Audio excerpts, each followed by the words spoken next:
Ms. Pac-Man with a start. DOKU.TECH announces the Game of the Year, an epic adventure with unlimited action.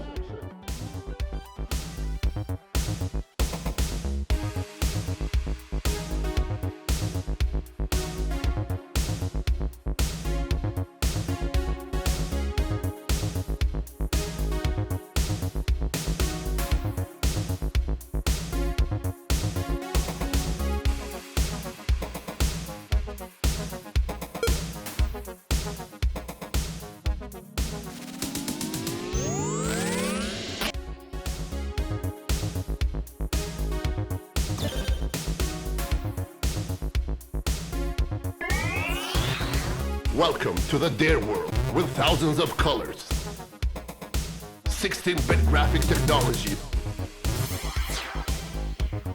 the most advanced video game in the universe.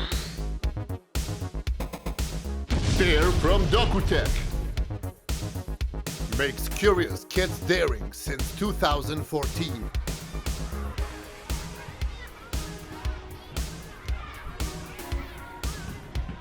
DOKU.TECH, dare to be the change.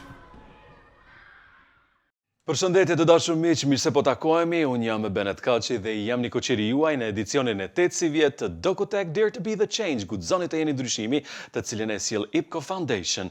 Këtë vit për herë të parë në DOKU.TECH kemi bashkëpunuar me Kallxo.com dhe RTV Dugaxhini, ku edhe do të transmetohet DOKU.TECH për 3 javët në vazhdim. Si projekt, DOKU.TECH ka nisur në vitin 2014, ndërsa sot kur përshënon edicionin e 8 me radhë, është kthyer në një nga konferencat më të mëdha teknologjike në mbar Ballkan. Ndër vite kjo konferencë ka mbledhur folës vëzhgues, eksplorues, talent mendimtar të nivelit të lartë vendor e ndërkombëtar dhe përmes teknologjisë krijuese shpesh na prezanton ide guximtare se si mund të formosojmë të ardhmen. Edhe edicioni i CVM ka mbledhur shumë të tilla, andaj bashk me ta do të diskutojmë shumë tema me interes publik, si arsimi, siguria digjitale, privatësia, sipërmarrja sociale dhe biznesi, duke i mbatur gjithmonë parimet e DOKU.TECH, shkëmbimi i njohurive dhe përvojave për të arritur atë mira përmes teknologjisë dhe jo vetëm. Këtë vit akoma më shumë do të fokusohemi tek rrëfimet e njerëzve që shquhen për të arritur atë tyre në fushën e teknologjisë. Njerëz që kanë lënë gjurmë me idetë e tyre të cilat kanë guxuar t'i bëjnë realitet. Përveç folësve DOKU.TECH, edhe këtë edicion do të sjell punëtori siç është Game Jam, pastaj panajire, siç është Do It Yourself, aktivitete këto të cilat trajtojnë teknologjinë dhe aspektet e saj shoqërore, si dhe inspirojnë të rinj që të bëhen lider të kësaj fushë në të ardhmen. Intervista jonë e parë nis me Flaherty.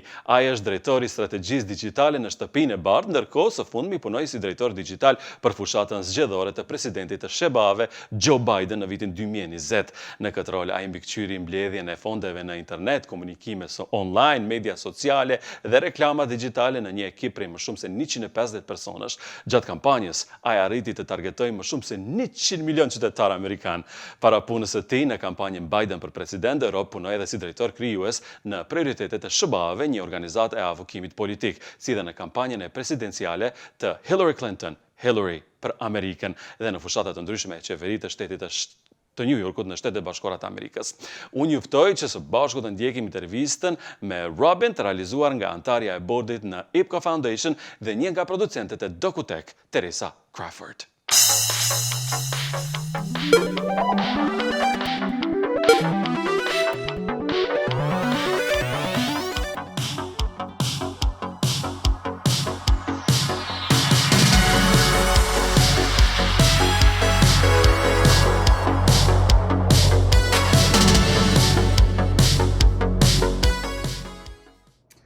Rob, it's great to be able to speak with you and learn a little bit more about your job and get you to share your story with the folks who are watching this from DOKU.TECH.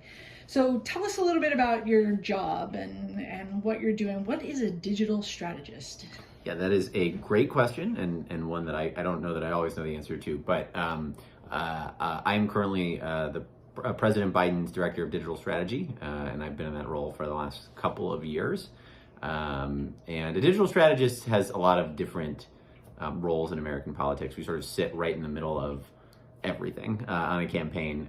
We are in charge of social media strategy and outreach to big platforms in call them influencers, like people with big Instagram and Twitter accounts, and but also in a campaign context, we're in charge of online fundraising, which is certainly a huge feature of the system here, and online organizing and outreach to people on the internet to get them to take action, and so really means a lot of different things to a lot of different people, and that's what makes the job fun and challenging. Well, we'll leave that there because we know you can't really talk in detail about your current jobs. We'll just leave that. But I know from your past work that you've worked on the campaigns of several candidates, which some of the folks watching this will recognize. Can you share a little bit about that job, that work, and some of the risks that you took with those different candidates? Yeah, certainly. So on President Biden's campaign, we made big investments early in growing our supporter base, and that's something that you always have to do on campaigns here. The best way to raise money, to get people activated, to get them to take action anywhere, is to get them onto an email list, so you can have their phone number and their email and a way to contact them. But that takes investment. You have to run Facebook ads and buy other people's email lists and do all this stuff, and so there's a lot of early investment that you have to make. This was compounded by the fact in 2020 that we had an unprecedented global pandemic, and we didn't know whether grassroots donors would want to give money. We didn't know whether people would want to take action for a campaign. We didn't know whether or not people were going to be fired up by the president and want to go out and do all of this. And so, at the beginning of the campaign, 40% of our budget at a time where we were not making a lot of money was spent on growing our supporter base over time, and obviously that paid off at the end, but we didn't know. And so that's sort of one major risk that we had to take. Another one is betting on sort of the president's characteristics himself. I mean, if you were to do exactly what the internet says you should do, you would be divisive and drive controversy and do what the previous president did a lot on the internet, because that sort of draws attention, and attention draws interest, and interest draws action, right, and all that stuff. But we didn't think that our guy could support that. We didn't think that President Biden's campaign was going to be that way, and that wasn't the kind of campaign he was going to run, or the man that he wanted to be, or the president he wanted to be. And so, we built a campaign that was focused on building community, bringing people together, and uniting people. And we made a big bet that in a global pandemic, that is what people needed, and that's what people were looking for in a president. And that was the kind of campaign that we wanted to run. And so that was kind of, those are two of the big foundational risks, I think, both technical and narrative, that we had to think through in 2020. Some people might say that President Biden wasn't the most risky candidate to be working with, and you've worked with some riskier candidates, like Beto O'Rourke in Texas. Certainly. What did that feel like, where he himself was a more risky candidate? He was going against, an establishment and a machine in Texas. And can you talk a little bit about the work you did with him? Yeah. Well, so Beto O'Rourke was sort of this upstart, grassroots funded candidate who ran in Texas, and I joined for the presidential, and because he ran for president after his Senate race in Texas. And it was interesting. I think he would go and skateboard and live stream it. He would live stream going to the dentist. He would live stream a lot of things, and make that part of sort of the foundational existence of him and his campaign and who he was. I think what was different about him and President Biden was he had a real sense of his brand, and he had a real sense of who he was, and he had a real sense of how to communicate it online himself. And so I was, in that context, sort of executing on a program that he kind of laid the contours of. We, on the Biden campaign, were like much more sort of foundational from the beginning to the end of, here's what an online presence looks like. Here's how we write your tweets. Beto would like fire off a tweet at midnight, and, just because he wanted to. Unfiltered. On his own. Totally I mean, fine. I just remember there was one night where he tweeted a picture of like Joe Strummer from The Clash, and we didn't know, didn't tell us. And that's just who he was, and that's the kind of man he is, and that's the kind of person he was, and that's the kind of campaign he wanted to run. And I think that gets at one of the core challenges of doing this work, which is like digital is actually the front line of a lot of people's brand, and people's brands are different. And I couldn't run a Beto style campaign going to work for Joe Biden, and I couldn't run a Joe Biden style campaign working for Beto. And so you kind of have to always take stock in the person and the campaign that you're going to kind of get behind, and then build everything out from there. That's a great segue into a question that we talk about sort of in the digital community, and that is how much of the work as a digital strategist is instinct and sort of going with your gut, and how much can you really calculate based on data and insights and research in a really fast-paced and evolving environment? I love this question. I really love this question because I think about this question a lot. And the answer is sort of like all the above in like a very unsatisfying way, which is the data are going to point you in certain directions. But all decisions are subjective. And even the like old school folks who like have been doing this forever and look at polls all day, they are using the polls to put their finger in the wind, but ultimately they're making subjective decisions based on gut. Even in digital, that is the case in our world. There are certain things where like the data are clear, right? We run an A/B test on an email. We run Facebook ads and we see which ones are spending more efficiently. And that's clear-cut data. And we know this one's the winner over this one. And more subjective things, like... When you're talking about maybe a particular narrative on an issue... Yeah. Might be a little bit tougher to drill down to exactly which words or how it's being framed is going to get you. Yeah. That's exactly right. And it's also knowing which data, right? I mean, my theory, and this is the president's theory too, was that during the primary, which is, the sort of intra-Democratic Party election that like leads to who's the nominee in the general, that people were, what we always say is really online. And so they were focusing on the sort of whims of Twitter, which is a non-representative audience, right? So if something did really well on Twitter, that is great. That is interesting data, Oh, great, this kind of tweet does better than others. But the audience that is on Twitter is like a pretty self-selecting crowd. And so you may get a signal that talking about this issue is going to really excite people and help you in the primary. But actually, if you look at the broader electorate, the vast majority of the electorate is not people who are on Twitter. They're people who are on Facebook, if they're on the internet at all.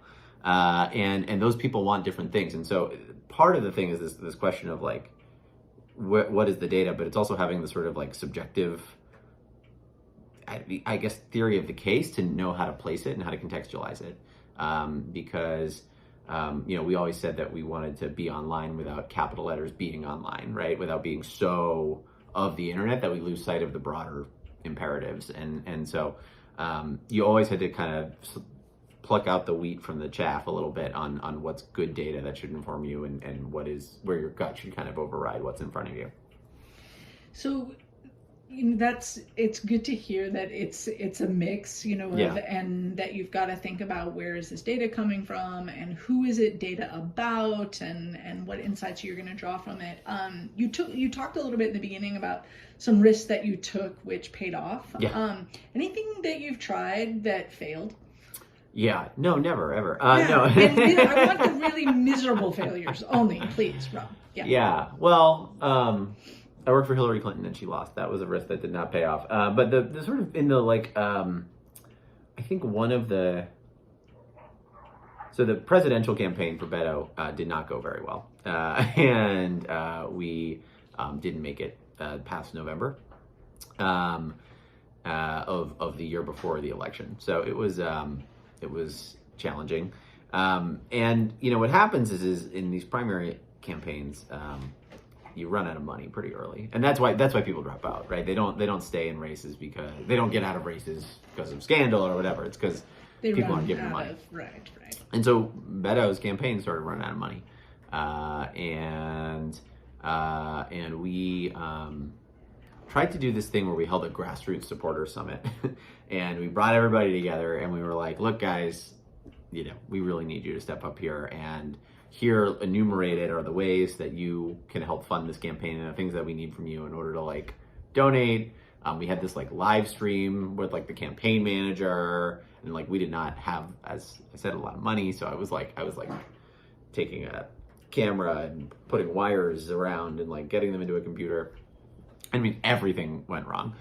the feed was terrible because I didn't know enough about live streaming to like make it work. The money wasn't there because our supporters, like, there was like a 1-day sugar high, and then people kind of were like, all right, well, he's toast. And so the money kind of dried up.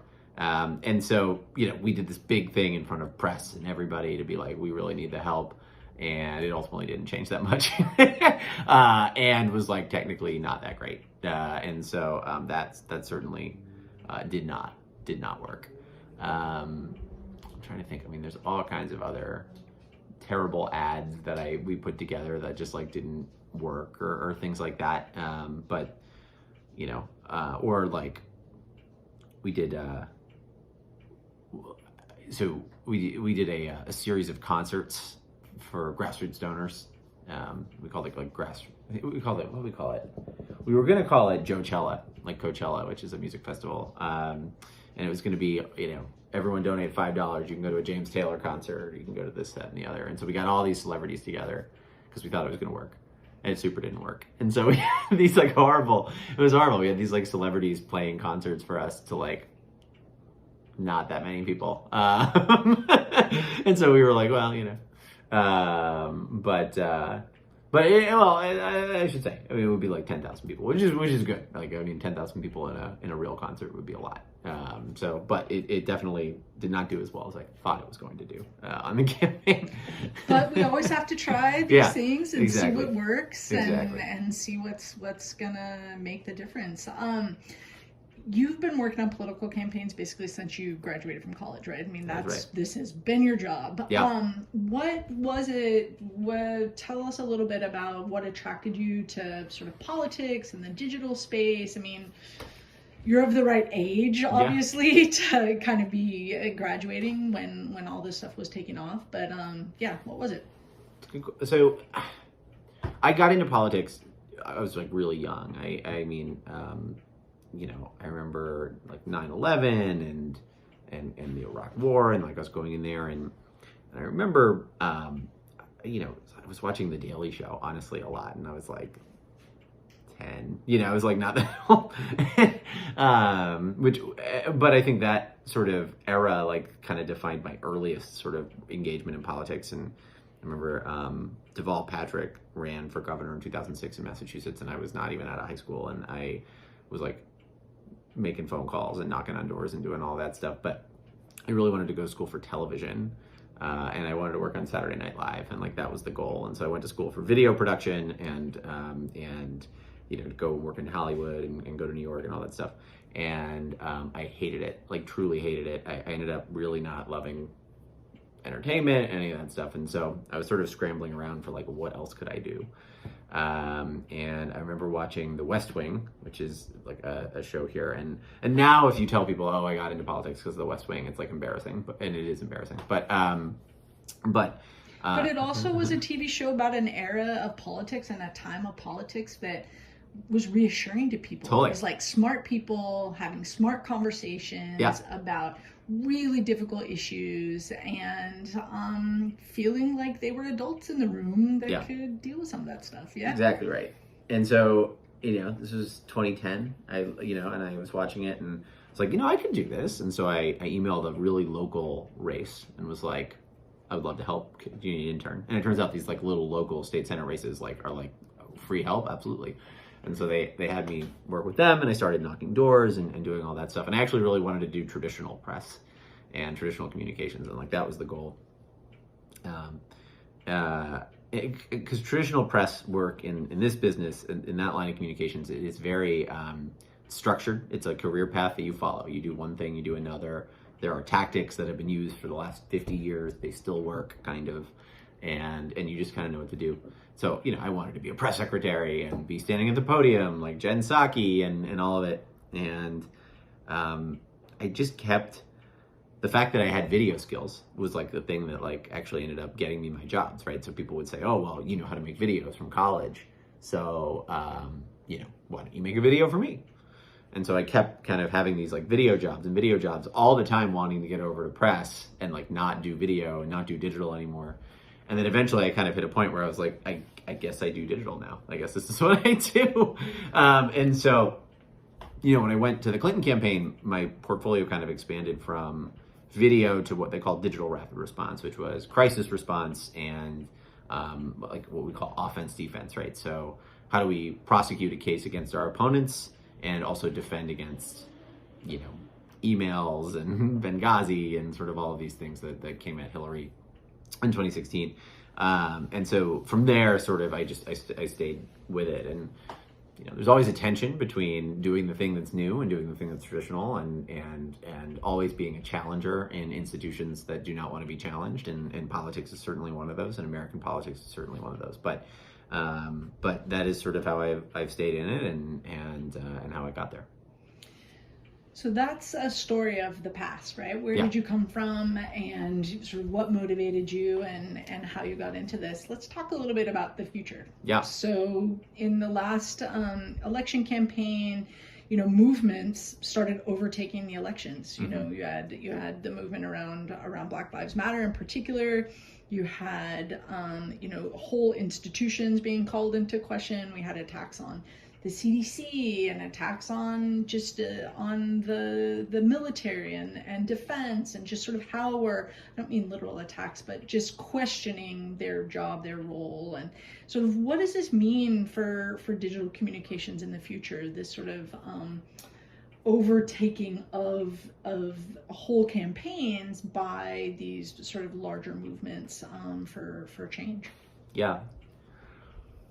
Well, there's I think two ways to answer this, and there's like the literal small question, and then there's the big question. And the small question, I think, for digital folk, campaigns are inexorably becoming more online in every single thing that they do. You cannot be a communicator without thinking about how your message is going to resonate on social media, because social media, it's not you can't just email a statement to reporters who are going to take it seriously and work with journalistic ethics and all these things and all these like unspoken rules. The internet will totally wreck you if you don't pay attention to it and you aren't strategic about it. You can't activate volunteers exclusively offline anymore. People want to make phone calls from home. They want to text. It's actually more efficient to let people volunteer from home. And donate in small dollars and all this stuff. So, everything is moving to be more digital. That's the small tactical thing. Now, the bigger question about, movements and how they intersect with, the sort of traditional or electoral politics, I think is a good one, which is, I think the internet itself has driven a factionalization and a distrust of institutions and multiple shared understandings of the world that we live in that fuels movements, and that fuels factionalism and fuels partisanism, sometimes for the good and sometimes for the bad. I think increasingly the way that you engage in electoral politics, but in politics generally, is less about broad consensus, and it is more about the sort of centrifugal force of a magnetic movement, right? And it is one group of loud, enthusiastic actors against another group of loud, enthusiastic actors. And the question is just who is louder and more enthusiastic. And so, in a lot of ways, politics is becoming, and digital politics is driving this idea that you build from the base versus building out from the middle. And that is a real shift to like the conventional wisdom of politics. Now, I don't think that this changes some core principles that are popular things are popular, and you have to think about who's going to and politics has become more personal. It's become smaller for people, and so people's bottom line matters more, and how they see the world, and how they feel like they're going to benefit from things matters more. The question is just, how can you get to the biggest possible coalition for your ideas with a bunch of different competing factions that now have the ability to speak in public space? And so, the president has his theory of the case on this, bringing everybody together and uniting the entire country. And I think we were able to do that successfully. But under the hood of that is working through the sort of various increasing factionalizations that sort of digital media and social media drive and incentivize. So that you talked a little bit in the first part of your answer about sort of what that's going to mean for the future, right? So anybody working on campaigns, running campaigns, is going to have to think about sort of their digital strategy. And we know that digital is one piece of it. There's also everything else that's going on around the digitization of our life. So what do you think the future is going to hold for the kind of work that you do? You know, we could imagine, could there be a day where, you know, local elections are held online and, you know, a mayor is chosen via likes on Instagram? I mean, yeah, God help us. I mean, I think Facebook wouldn't mind if we voted within the Facebook platform. They're like, we can verify who you are and let's hold our vote here. Certainly wouldn't. I do think the mechanics of voting will have to change in the long run, you know, and that this isn't like an administration policy or anything. This is just a thing, the nature of that. I think increasingly digital is going to be a part of everything, and I think everybody says that, and everybody who's, you know, if you ask someone who is like me, who is a digital person, we say digital is going to be a part of everything, and you ask non-digital people and they go digital is going to be a part of everything, but like what that actually means is different for a lot of people. My general take is that we are moving to a place where digital strategy, the phrase digital will not exist, but the functions will exist in different places, right? So, you know, a communication structure will have to have a content production shop and have audience growth as baked into it. But you're going to have leadership who understand the difference between communicating via reporters and communicating directly at people, and like when you use one and when you use the other. Same with grassroots movement building and fundraising and all of it. You know, just like the Biden campaign raised most of its money online. It wasn't through big checks. Now there were certainly people who gave big checks, but the vast majority, not the vast, but the majority of the money came online. And so, you know, your fundraising apparatus is going to have to think about how do we actually engage grassroots donors and give them the same access as major donors used to expect, right? And so we did that on the campaign by having grassroots fundraisers and calls with the president and all these things. And so I just think that it's that for the industry, it's going to be just that everything is kind of blended, but the tactics are never really going to go away. You know, and they'll always have to evolve as the internet changes, and content changes, and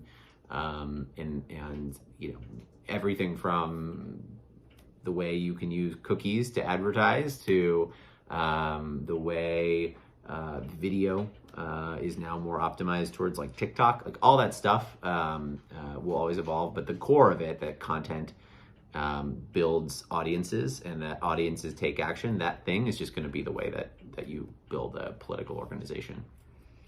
All right, one last question to wrap it all up. Yeah. But anything scare you at the moment? Anything sort of keeping you up at night that... Well, look, I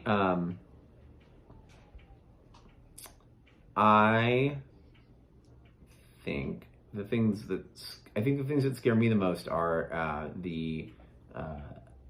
that social is driving people apart in a way that makes it really hard to derive a sense of universal understanding about the world. And once you lose that, you lose a lot of sort of important fabric that's necessary for politics and for democracy and the things that we care about. So what keeps me up at night a lot is the idea that these social media platforms might be doing more harm than good, or that their harm is not properly mitigated against the good, and what that means for governing and what that means for just the basics of doing democracy and doing society. That is the stuff that scares me, and it's not stuff that I think that is on one person to solve, thank God. But that is something that definitely keeps me up at night. That and snakes. I hate snakes. Well, hopefully we can have you out to Kosovo next year. not a lot of snakes in Pristina that I know of, so I can promise that they will not be there. But really good coffee and great people, and I think a community of people who would be really interested to talk with you about the work that you do and the risks you've taken, and just hear your story. So thank you very much. I appreciate it. Thank you for having me.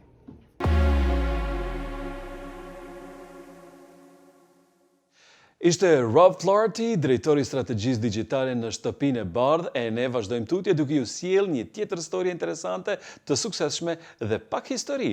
Flasim me zotrin Naim Hoxha, ligjërues akademik për bazën e të dhënave dhe menaxhimin e projekteve në Kolegjin Reinvest në Kosovë. Zoti Hoxha, mirë se erdhët në DOKU.TECH. Mirë se ju gjeta. Faleminderit për ftesën.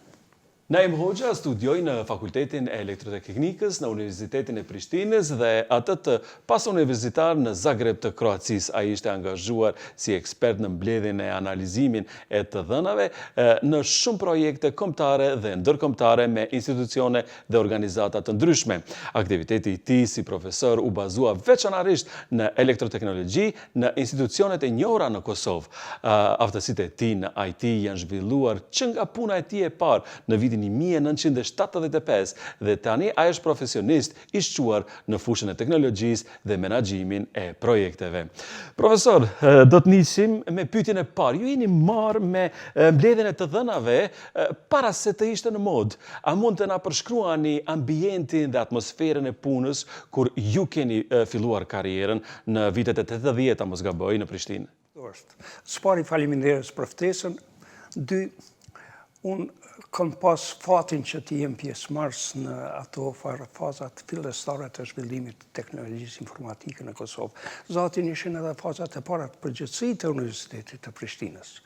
Pra, para asaj, kompjuterët ishin andra të cilat ne i andronim, apo dhe mendonim se vetëm ata fatlum të cilë kanë pas qasje në ato farë sisteme, kanë mujt me pas ndonjë farë djenije për to. Apo ishte dishka ngjajshëm me kështjella, me këto kështjellat e Kafkës, apo të Kadares, pallati andrave, pra dishka që mund të androsh, mund të mendosh, dishka të hynosh, por nuk ke pas qasje të drejt për drejt.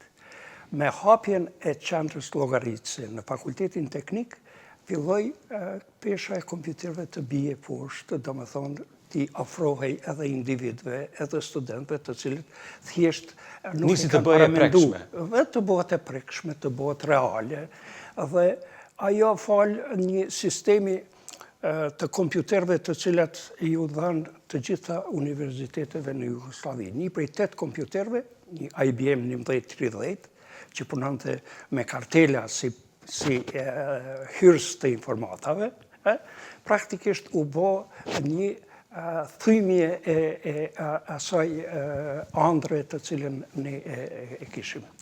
Mirë po, edhe këtu ishte e limituar, sepse dijenia e përdorimit të kompjuterëve fillonte dhe mbaronte në shkruajtjen e një kodi, një programi të vogël, dhe mbaronte me ekzekutimin e tij. Dhe kjo ishte e tëra, po dalja ishte në shtypte rezultatin, dhe shpesh që të invalid ishte koment i gabimeve që i kishim vona në kod, dhe tash, ti 2 invalida, unë 3 invalida, e tjera, pra bëhej aty një komedi, mirë po, ra qasja në kompjuter u bo ma reale, u bo ma e mirë, pra u humbën ato farë friga të një pajisje cila sona friksonte qash i kishe i jepshim rëndësi.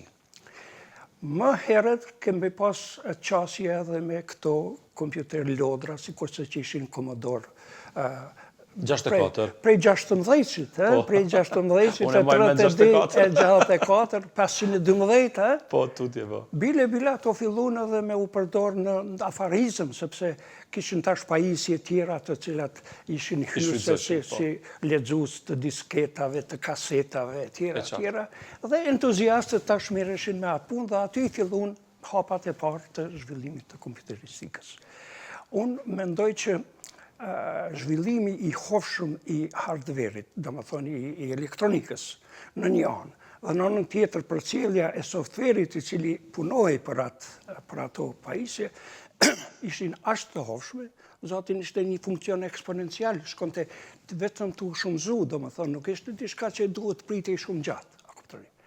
Dhe krijoi mundësi që kompjuteri dhe koncepti i kompjuterit të zbres në nivelin individual të entuziastëve, të familjes, të bizneseve e tjera. Unë kam pasur rastin që pikrisht në Commodore 64 me zhvillu softverin e parë komercial të cilin ja kum shit një firme tregtare në Prishtinë. Çfarë ndjenjë ishte ajo? Ajo ishte një softver për menaxhimin e pjesëve të ndërimit të automobileve të cilat ata i shitshin, apo? Dhe firma Siçani, tash mirët me Opelin, me kësi, edhe ajo e tash. Motivet kanë mujtë për qenë të lloj-llojshme. Një është për tregu superioritetin e afarizmit që po e bën me anë të kompjuterëve, dy ta tregosh ti entuziazmosh konsumatorët dhe njerëzit, dhe e treta ishte një sfidë individuale që po mirësh me sanet të cilat janë bashkohore dhe kësaj. Dhe ju profesor aty e pat që po nis një epokë e re. Gjithsesi, ajo epoka e re kishte filluar qysh më herët. Po ishte çështja se si po transmetohet në këto ambiente, në këtë infrastrukturë, a kuptoni. Pra, gjithmonë keni në shoqëni entuziastë të cilët janë shumë përpara shoqënisë në përgjithësi. Edhe aty ka pas individ të cilët janë mundu që ta mësojnë kompjuterin. Mirë po, një san i cili kalon mbres të madhe në zhvillimin e informatikës kanë qenë lodrat kompjuterike. Dhe këto Sinclair, Commodore, tjera kompjuter të individual me cilët kishin punë. Dhe lodrat nuk kishin kufizime, as në mosh, as në gjini, as në trajtim profesional, e as në zhvillim akademik. Të gjithë mësojshin me punu me Tetris. Tetris ishte një lodër që bishin ato 4 ora figurat dhe paloheshin. Po, gjithë e dim. Të gjithë e dim, sepse po atëherë ishin fazat e para. Dhe ajo tash i ofroi të rritë, sidomos, kashi kompjuterit dhe i u thej komplekset në lidhje me përdorimin e kompjuterëve. Po, hovi lojave me që përmende, a sot nuk kanë albile, ka zhvillu atë shumë, edhe sot në disa raste është kthye edhe në profesion. Po. Janë lojrat, kampanjat, turniret e mëdhaja që po zhvillon, edhe i mbledhin lojtarët më të mirë të botës, bëjnë turnir edhe janë shumë fitimpruse. Nëse në atë kohë kanë qenë vetëm për me kalu kohë nëse mos bavit, ku e diun, sot është fitimpruse. Po, shiqoni, po krijohet një simbioz e softverit dhe përdorimit të kompjuterit në lami shkencore dhe ato në skajshmëri, domethënë prej çështjeve astronomike deri te molekulare dhe atomike, a kuptoni. Mirë, po të gjitha ato kanë një dozë të përdorimit të konceptit të lodrave në realizimin e funksioneve të tyre. Prandaj lodrat nuk kanë qenë veç sa për të hup kohë, po kanë qenë si një bazë mbi të cilën janë krijuar profesionalizmet më të theksuar të kohës të cilat janë. Profesor, kthehemi edhe pak tek historia. Ju dhe profesorët të tjerë nga Universiteti i Prishtinës, ju keni qenë themelues të Universitetit të Prishtinës paralel pas vitit 1989. Gjatë asaj kohe keni ligjëruar në lidhje me bazën e të dhënave dhe pajisjeve kompjuterike. Çfarë mani mend? Shiqoni, ajo ka qenë një kohë e një entuziazmi të pashoq. Të gjithë u rreshtuam në rezistencë për të kriju, jo vetëm për shtypje, por për t'i binë të gjithë se ne e kemi për një me atë punë. Dhe se për një me ekzistojnë arsyet për të rebelu kërshi një pushteti i cili ka qenë totalisht anakron dhe totalisht i pakuptueshëm. Kuptoni? Prandaj jemi mundu që t'i krijojmë dhe t'i bindim të gjithë që ne po mundohemi t'a bëjmë maksimumin. I angazhum, jo podrumet, jo tavanet, në tavanet e të, i qumë kompjuterët. Në fillim, kompjuterët nga shtëpit tona, i futëm në ato farë laboratore, ma vonë u blenë ato. Shiqoni, kishte gjithmonë kritik të cilë të thoshin, jo bre, në këto kushte s'ka nevojë tash me mësuna shumë për programime për këto sanë tjera. Po ju sundalët? Ju sundalët? Natyrisht i sundalëm, sepse ishte e bindja dhe studentëve që po ju vynë ajo çështje. Pra, mësimi mas pari i përdorimit të një sistemi operativ themelor me cilin do dish me i kopju të dhënat nga disketa në kompjuter apo e kundërta, apo ndonjë farë transakcioni tjetër të shtypish të dhënat, të rregullojsh të dhënat, dhe ma vonë ishin programet përdoruese, sikurse qenë veglat e Microsoftit, apo bazat e të dhënave, apo çfarë do forme tjetër e përdorimit të kompjuterëve e cila ju hinte punë. Për shembull, unë kam qenë në fakultet ekonomik dhe në fakultet teknik dhe kryesisht ishte çështja e përdorimit të kompjuterit në domenin e zgjidhjes së problemeve ekonomike. Dhe aty ata e shishin një të ardhme ma të ndryshme, edhe pse ishte koha e vështirë. Shumë vështirë. Kemi pas 15 kompjuter dhe aty ishin tash 30 student në orën e parë. Mante njeni, në orën e dytë tjetër ishte prantasirët, apo? Dhe i mundoheshim që të animojmë problemet, që paraqesim problemet, dhe të gjithë ishin angazhu prej pastërtisë elementare cila mbajnë ato salla, e deri te përkujdesja për pajisje. Nuk do të mbesoni, po gjatë gjithë asaj kohe asnjë tastier nuk e kemi pas të prishur. Të gjithë funksionojnë.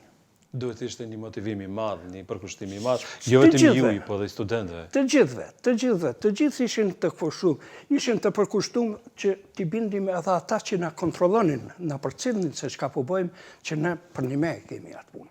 Pra nuk e kemi ndonjë farë çka po diunet veç sa të thomi që jemi të bëjmë në ndonjë aktivitet.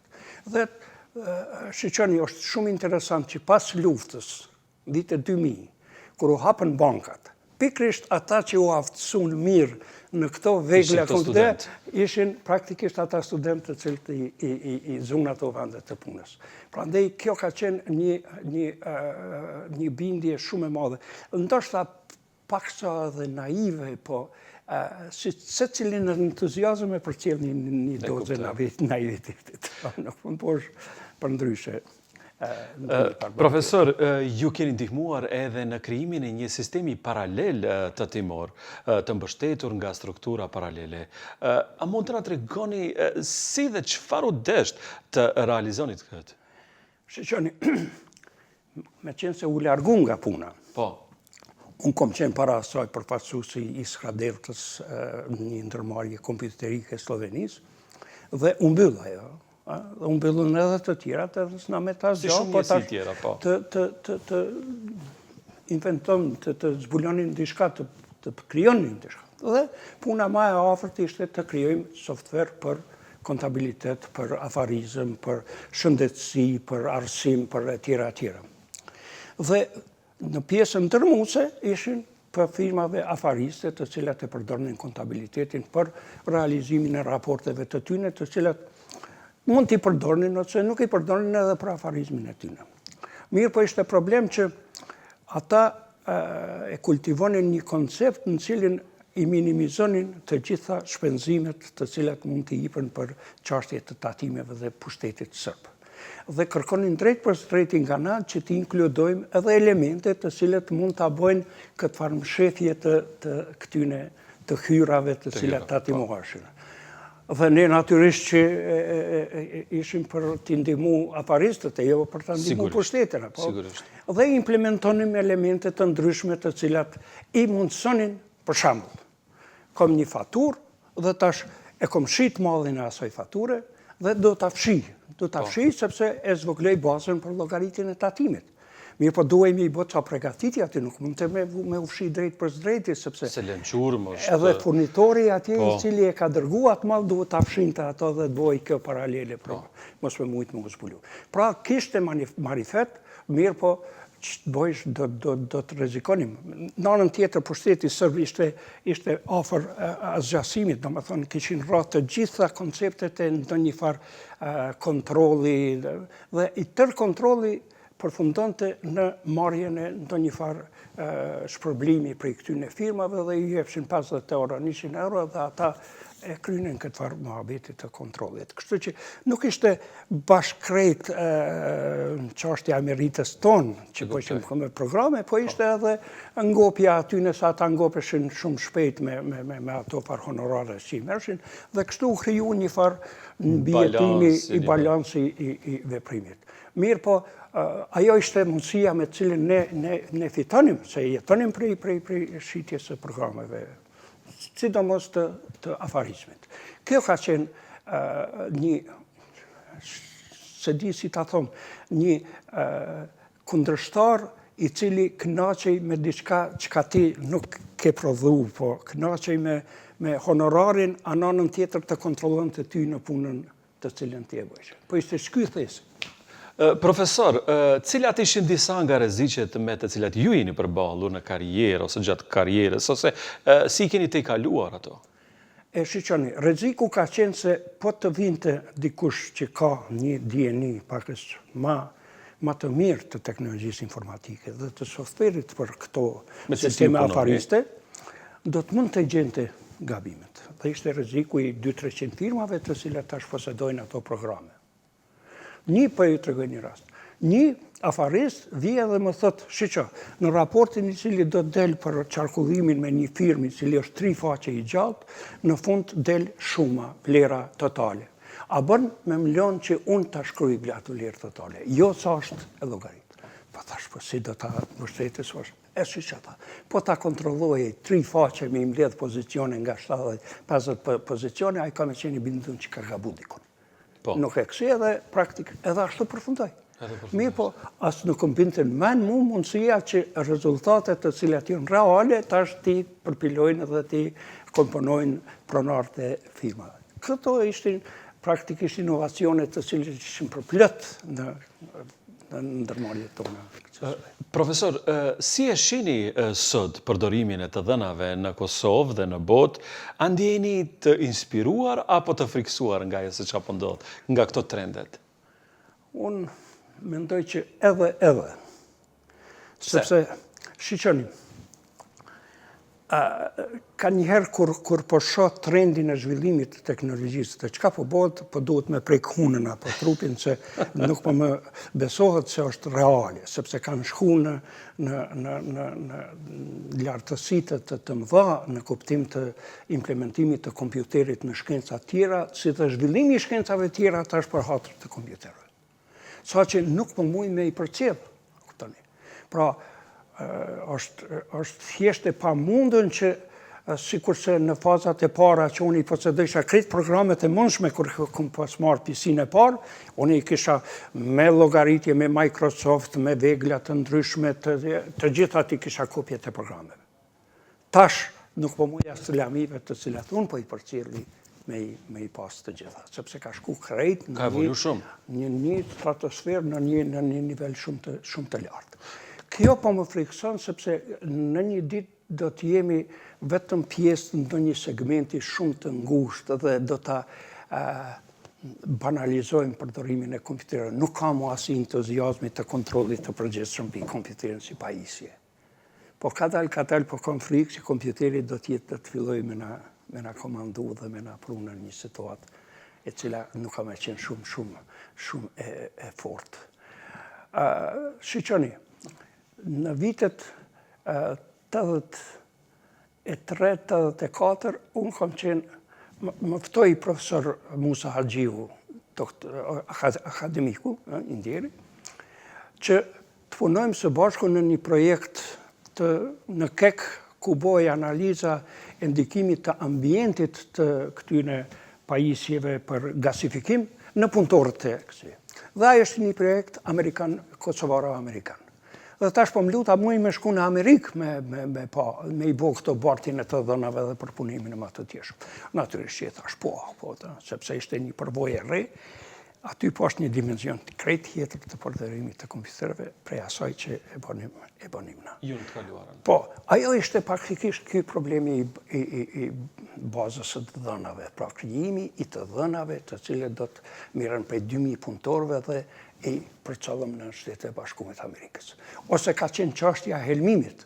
profesoresha Lume Luci ka qenë në Fakultetin e Mjekësisë, ajo i mblodhi të gjitha të dhënat nga Kosova dhe i futën në një kompjuter që ka qenë një triglav, një i Iskra-Deltës, po me qenë se unë i njihja ato kompjuter, atëherë i përcollëm në PC dhe e bëm një përpunim dhe dolën ato rezultate të cilat janë prezentuar mandej në të gjitha institucionet dhe të gjitha vendet nga politikane, jo politikane, shkencëtare tjera, lidhje me helmimin. Pra, ky problemi i mbledhjes së të dhënave është fundamental, sepse çfarë bën programi? Ato të dhëna hyrëse i transformon në do rezultate. Dhe ky funksion duhet të jetë i sakt, duhet të jetë i shpejt dhe duhet të jetë i mirë. Këtë e bën programimi. Profesor, çfarë përmban e ardhmja? Bazuar në eksperiencën tuaj sigurisht. E ardhmja është sikurse ardhmja në përgjithësi. Çfarë është ardhmja e hulumtimeve në fizikën nukleare? Nuk e dim. Nuk po e dim sepse veglat për ndërtimin apo për futjen e gjetjen e produkteve janë individualizuar në nivelin e individit. Se cili individ i cili ka prirje për atë punë, mund të ketë qasje, mund të krijojë produkte të cilat janë. Edhe shkencat kompjuterike. Shkencat kompjuterike kanë një problem, por kanë një meritë të madhe të shndrimit të ëndrave tona në realitet. Mirë po, ëndrat ka njëherë mund të mos dalin edhe më të mirat. Pra mund të krijohet një koncept me posaçërisht me problemet dhe me qasjet në inteligjencën artificiale që ta shkëpus kompjuterin nga koncepti human i tij. Dhe atëherë do të vijmë në një pozitë e cila nuk ka më qenë e lakmueshme. Në anën tjetër është edhe një e vërtetë që nëse hiqet guximi nga hulumtimi shkencor, atëherë s'ke shkencë. Duhet me pas guxim dhe duhet me pas futje në rreziqe. Mirë po, këto rreziqe tash janë të dimensionit tjetër. Prandaj jo të zvoglohet guximi, po të rritet kontrolli dhe kujdesi mos rastësisht por shasim në ndonjë terren i cili mundet me qenë problematik. Ka shumë autor në botë të cilët e paraqesin si problem këtë farë inteligjencën artificiale. Profesor, faleminderit shumë që ishit në programin ton. Arsyeja pse ju jeni mysafir në program është se ju keni guxu prej fillimit të ndryshoni dhe të korni rezultate edhe të nxjerrni student e gjenerata të suksesshme që sot zhvillojnë programe të avancuara edhe ndihmojnë komunitetin. Po, shiqoni, problemi i aftësimit edhe i mësimit edhe i edukimit është fundamental në shkencat kompjuterike. Tash për tash është në nivelin e mësimit autodidakt. Domethënë individ mësojnë vetë, sepse sistemet e arsimit prej shkollave të mesme e deri në universitet nuk janë të kryer funksionin e duhur. Praktikisht janë të gjeneru një masë e cila nuk është praktikisht shembulli i asaj që para dëshirojmë. Prandaj neve na vjen një punë shumë e madhe në riadaptimin e konceptit të mësimit, të edukimit të njerëzve, sepse na kemi një rini të shkëlqyeshme. Këtë dëshmojnë njerëzit tona për botë. Ata janë botash emër, punojnë në funksione të lloj-llojshme më të lartat.